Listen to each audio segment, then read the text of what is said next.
Bonjour à tous et bienvenue sur Aspi Yoga Mom and Coach. Aujourd'hui, j'ai envie de parler d'un sujet très important pour les personnes autistes et les personnes hypersensibles, trouver sa zone de confort. En effet, quand on est une personne du spectre autistique ou une personne hypersensible, on est en permanence en mode combat. Alors, qu'est-ce que c'est que le mode combat ?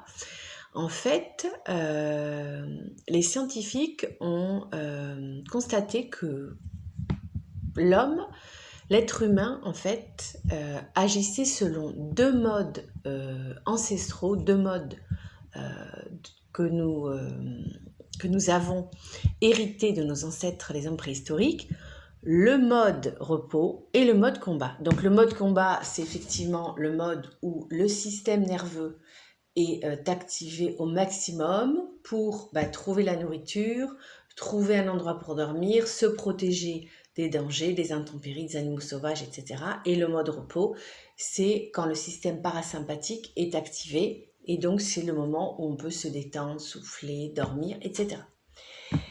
Il se trouve que les personnes donc autistes ou hypersensibles ont tendance à être trop souvent dans le mode combat.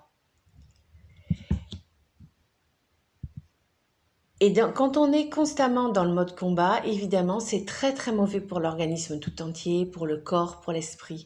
Donc ce qui est très important, c'est de trouver un équilibre entre le mode combat et le mode repos. Et quand on est depuis quasiment toujours dans le mode combat, on ne se rend pas compte qu'on l'est comme ça en permanence, prêt à se défendre, qu'on n'est pas dans la détente. Et déjà, dans un premier temps, il faut vraiment avoir cette prise de conscience.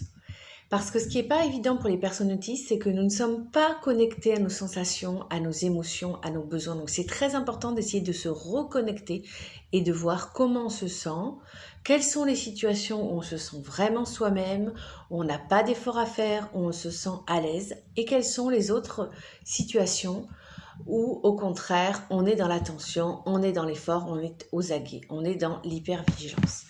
Moi par exemple, j'ai eu cette prise de conscience quand justement me suis rendu compte que en fait depuis mes 3 ans, en fait, depuis que j'étais rentrée à l'école maternelle, que j'étais en mode combat. Alors qu'avant, j'étais dans l'insouciance de l'enfance, j'étais une petite fille très joyeuse qui chantait toute la journée, je vivais dans mon petit cocon avec mes parents, mon petit frère, j'en avais qu'un à l'époque, mon chien, mes grands-parents. Des personnes très bienveillantes, donc j'étais vraiment coucounée et donc j'étais super, donc là j'étais vraiment épanouie, j'avais vraiment un bon équilibre entre le mode combat et le mode repos. Et puis à 3 ans, ma mère a voulu me mettre à l'école et là ça a été le début d'une très longue période de stress constant. Parce que pour une personne autiste, rentrer dans une école, c'est se retrouver en fait bombardé d'impressions, d'émotions, de sensations en nombre incroyable. Déjà, quand vous rentrez dans une école, vous vous retrouvez dans une classe avec une vingtaine d'enfants. Or, moi, j'avais toujours été seule ou avec un petit frère qui était vraiment un bébé. Et là, tout d'un coup, il y avait d'autres enfants et évidemment, les personnes autistes, on n'a pas cette compréhension naturelle des liens sociaux. Donc déjà, je ne savais pas comment me positionner face à ces enfants. Et évidemment, à l'époque, on ne savait pas que j'étais autiste parce que je n'avais pas les signes extérieurs caricaturaux des personnes autistes puisque j'étais plutôt joyeuse, je regardais les gens dans les yeux. Bon, j'étais vraiment tournée vers l'extérieur.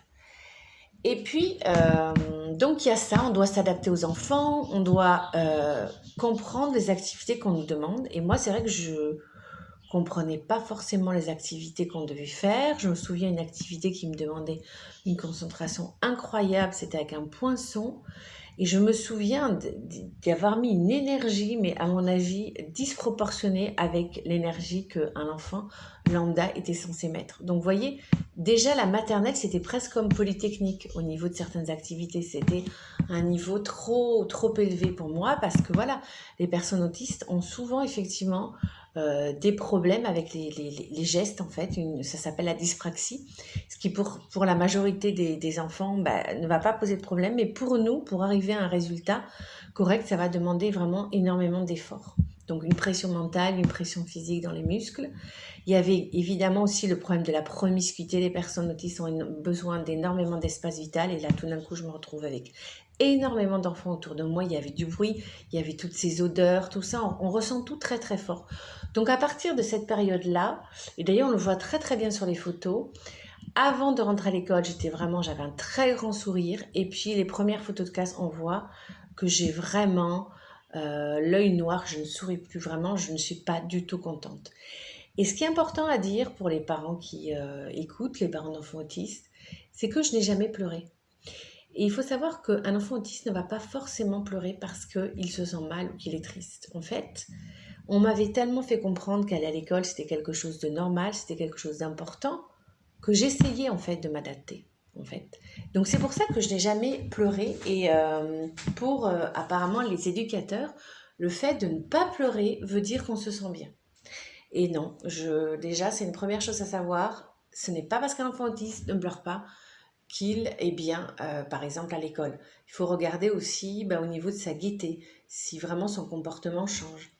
En plus, moi, c'est vrai que, je m'adaptais, j'étais plutôt une bonne élève, donc tout ce qui était français, mathématiques, on ne me posait aucun problème. Et puis pour toutes les tâches manuelles qui étaient plus compliquées, je faisais d'énormes efforts. Donc en fait, j'avais pas de problème scolaire en fait. Donc j'avais pas, voilà, j'étais en suradaptation, et puis ça n'a fait évidemment que s'amplifier au fil des années. Et je me suis rendu compte en fait il y a quelques temps que voilà, j'avais toujours été en majorité dans ce mode combat. Je m'en suis vraiment rendu compte quand j'ai fait un burn-out il y a presque 2 ans. Donc ce qui est très important, c'est que les personnes autistes, les personnes hypersensibles doivent absolument trouver leur zone de confort. Et pour trouver sa zone de confort, il y a différentes façons. Il faut déjà se poser des questions. Quand je travaille, quel que soit le travail, que ce soit un travail chez soi, si on a la chance d'avoir un métier, ou que ce soit un travail, ça peut être des recherches, enfin voilà, ou un travail avec d'autres personnes, au bout de combien de temps j'ai besoin de m'arrêter? Au bout de combien de temps je suis fatiguée, j'ai besoin de faire une pause? Moi, par exemple, et je pense que c'est le cas pour pas mal de personnes autistes, moi, c'est toutes les 3 heures. Je sais que quand je me suis consacrée à quelque chose pendant 3 heures, que ce soit mes enfants, que ce soit mes recherches personnelles ou mon coaching, je sais que au bout de 3 heures, stop, il faut que je fasse une pause. Donc ça, c'est important déjà de connaître son rythme. Et puis, donc, essayer de voir de combien de temps on a besoin pour récupérer. Moi, je sais qu'avec le temps, en général, une petite demi-heure peut me suffire. Il faut dire que justement, je pratique la méditation. Donc, la méditation, c'est quelque chose de vraiment important parce que ça va vous permettre de vous ressourcer assez rapidement. Mais pour d'autres, ça peut être faire une petite sieste d'une demi-heure ou d'une heure. Enfin, ce qui est important, c'est vraiment de vous observer, de voir quel est votre rythme, en fait. Ce qui est aussi très, très, très important, c'est d'apprendre pour trouver sa zone de confort, à mettre des limites très très claires, c'est-à-dire dire non. Et ça, c'est difficile pour les personnes autistes, de savoir dire non quand on est sollicité, que ça soit par ses enfants, moi j'ai des enfants, que ça soit par l'école, que ça soit par des amis, sa famille, par le travail. Il faut penser à soi, à ses capacités personnelles. Chaque personne est différente dans cette société, donc il ne faut surtout pas se comparer aux personnes non autistes, même si on a vécu avec elles toute notre vie, et ne pas se prendre pour une personne non autiste, parce que souvent, quand on a été détecté très tard, comme moi, quelque part, on a intégré les codes non autistes. Donc, si, par exemple, on a besoin de quelqu'un à 6 heures le soir pour faire une réunion de parents d'élèves, ce genre de choses, franchement, moi, je dis non, mais je ne vais pas forcément donner d'explications. Je veux dire que je ne suis pas disponible, parce que souvent les personnes autistes culpabilisent, se disent, techniquement, je pourrais le faire, j'ai pas forcément une raison de ne pas le faire. Donc, il suffit simplement de dire, je suis désolée, je ne suis pas disponible. Donc, il faut vraiment essayer d'éviter, de ne pas accepter des tâches, des obligations si vraiment on n'est pas physiquement, mentalement en forme. C'est super important. Après, je pense qu'il faut aussi se trouver aussi un environnement extrêmement stable, parce qu'on a vraiment besoin de stabilité.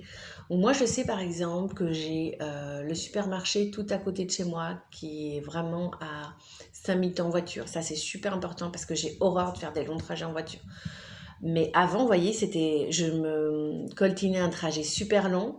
C'était avant cette prise de conscience. Donc parfois, soi-même, on se rajoute des lourdeurs, des fatigues, alors qu'on peut vraiment alléger. Les rendez-vous pour les enfants, en fait, j'habite dans une petite ville, donc ça, c'est vraiment l'idéal. Je pense que pour beaucoup de personnes autistes, c'est vraiment l'idéal de vivre dans une petite ville parce que du coup, les choses se trouvent à proximité. Et je sais par exemple que toutes les activités de mes enfants sont à 10 minutes en voiture. Et donc ça, c'est vraiment extraordinaire, c'est vraiment super. Donc voilà, vraiment, je voulais dire, vous les personnes hypersensibles, vous les personnes autistes, n'ayez pas honte des différents. Au contraire, assumez-vous, nous sommes comme ceci. Et prenez conscience justement du fait que vous avez besoin de vous accorder un rythme de vie qui vous corresponde. Prenez du temps pour vous reposer. Faites vraiment des choses qui vous plaisent, qui vous aiment. Et c'est comme ça que nous allons pouvoir finalement apporter notre contribution à la société et donner le meilleur de nous-mêmes. Voilà, j'espère que ce podcast vous aura éclairé. Et si vous avez des questions, n'hésitez pas à mettre des commentaires ou vous pouvez également me contacter sur mon mail professionnel puisque je suis coach en gestion stress.